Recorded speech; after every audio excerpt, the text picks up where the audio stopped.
বলো। বলছি পশ্চিমবঙ্গের কংগ্রেস ও বামেদের আসন সমঝোতা নিয়ে অসন্তুষ্ট প্রদেশ কংগ্রেস। তা আমার কি, আমি কংগ্রেস করিনি।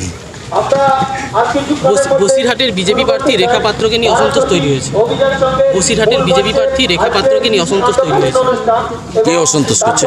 স্থানীয় নেতৃত্ব বলছেন আপনার কাছ থেকে অভিযোগ করবেন যে রেখা পাত্র আচরণ চেঞ্জ করে হয়ে গেছে।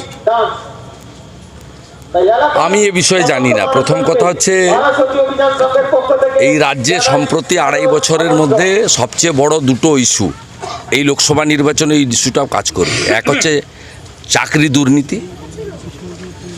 দুর্নীতি, পার্থ চ্যাটার্জি এবং অপার বাড়ি থেকে 51 কোটি টাকা উদ্ধার, পুরো শিক্ষা দপ্তর জেলে যাওয়া। এই যে দুর্নীতি ফাঁস করে যে লড়াইটা করেছেন তার মুখ হচ্ছে অভিজিৎ গাঙ্গুলি, অবসরপ্রাপ্ত বিচারপতি। তিনি তমলুকে দাঁড়িয়েছেন। দ্বিতীয় হচ্ছে সন্দেশখালীর আন্দোলন। সেই আন্দোলনে অনেক মাতৃশক্তি লড়াই করেছেন, তার মধ্যে অন্যতম পরিচিত মুখ হচ্ছে শ্রীমতী রেখা পাত্র, একজন দলিত কন্যা। একটা মানুষের একটা 5টা আঙুল সমান হয় না। অর্থাৎ যারা বলেছেন তারা যদি আমাদের শুভানুধ্যায়ী হয় আমরা কথা বলে নেব। এর পিছনে যে তৃণমূলের কেউ নেই সেটাও তো বোঝা যাচ্ছে না। তো আমি এর মধ্যে যাব না। রেখা পাত্র ওখানে সন্দেশখালী আন্দোলনের মহিলাদের নির্যাতনের প্রতিবাদী মুখ হিসেবে লড়াই করছেন। তাকে অনুমোদন দিয়েছেন স্বয়ং কেন্দ্রীয় নেতৃত্ব।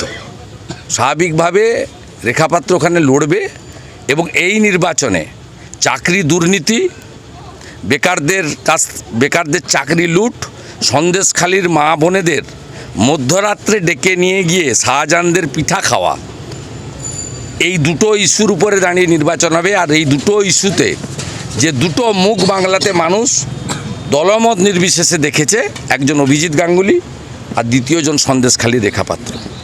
আমি মনে করি সঠিক সিদ্ধান্ত। অতএব ব্যক্তি নয়, সন্দেশখালীর লড়াইকে, মায়েদের লড়াইকে যারা সমর্থন করেন তারাই পদ্মফুলে ভোট দেবেন, আর যারা পিঠা খাওয়াকে সমর্থন করেন তারা অন্য কোথাও ভোট দেবেন।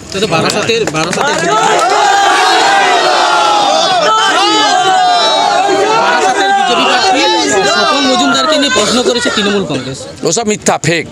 আমার নামেও তো প্রচার করছে যে আমি নাকি মুসলিমদের বলেছি যোগীজির নামে। প্রতিদিন সকালবেলা একটা করে ফেক করে, প্রমাণ করতে পারবে? আমরা গুন্ডাদের বিরুদ্ধে বলি, যোগীজি গুন্ডাদের দমন করেছেন।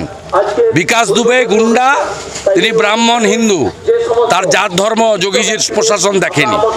আতিক রহমান গুন্ডা, মাফিয়া, তার জাত ধর্ম যোগীজির প্রশাসন দেখেনি। গুন্ডাই হয়, গুন্ডার কোনো ধর্ম জাত সম্প্রদায় হয় না। গুন্ডাদের বিরুদ্ধে বলেছি, আবার বলবো। শকত মোল্লাদের বিরুদ্ধে বলেছি, আবার কালকেও বলবো। Thank you.